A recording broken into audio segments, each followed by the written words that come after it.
Welcome back. The market is not looking good, but there are several corporates that have reported decent numbers. At least the monthly sales were looking good for a couple of spaces like commercial vehicles, and we have that on our radar now. Volvo Eicher reported very strong sales in the month of February.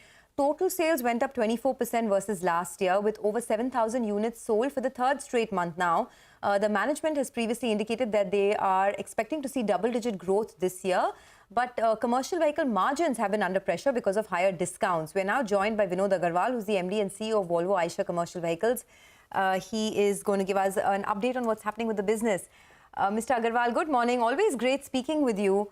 I wanted to start by asking you if you can just set the context for us how demand momentum has been. Because I noticed in your trend, now for 3 months running, you've sold over 7,000 units in terms of wholesales. But how have the retail trends been? Have you seen a big recovery? And by the end of, say, FY23, even in FY24, for the industry itself, what are you forecasting in terms of growth? I think let's talk about industry first. The recovery is in line with our expectations. CV industry, we had very clearly thought that after having 2-3 bad years, very worst, this year is going to be a better year, and it is in line with our expectations.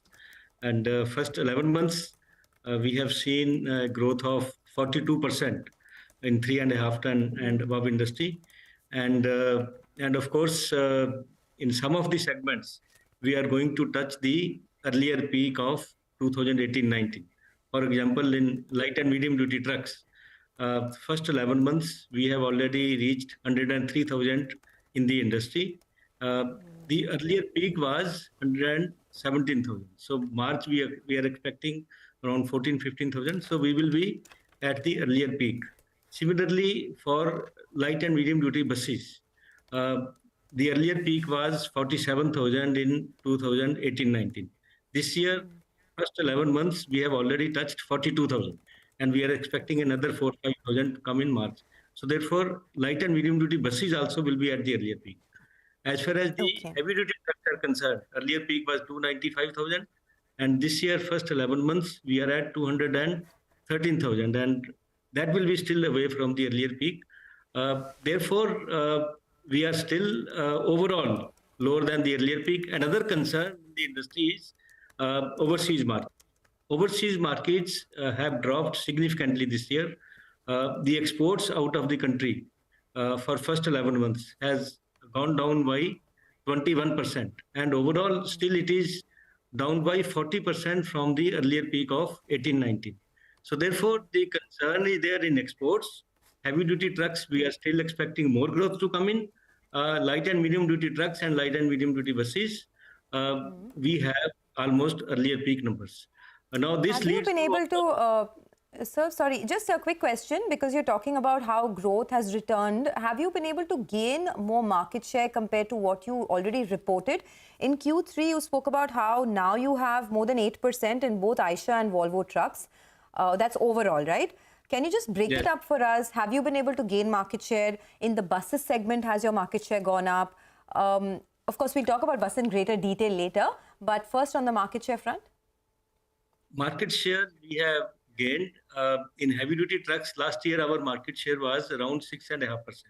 Now this year we are at 8%, which includes 7.5% coming from Eicher brand and around 0.5% coming from Volvo brand. So overall we are at 8% market share, 8% plus market share in heavy-duty trucks. As far as buses are concerned, buses we have gained significant market share this year. In light and medium duty buses, we are at almost 26% market share, and in heavy duty buses we are at around 11 or 12% market share.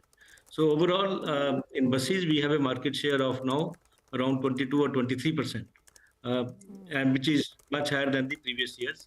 So we have gained the market share in heavy duty trucks, in buses, and in light and medium duty trucks we are continuing at around 31%. So therefore, I think overall we are doing relatively better as compared to the industry.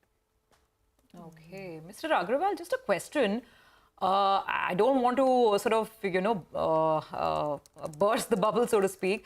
But is this because of a lot of pre-buying? This huge momentum that we're seeing in January and February, as you described. because there are these new emission norms that are coming in, and perhaps that'll impact pricing.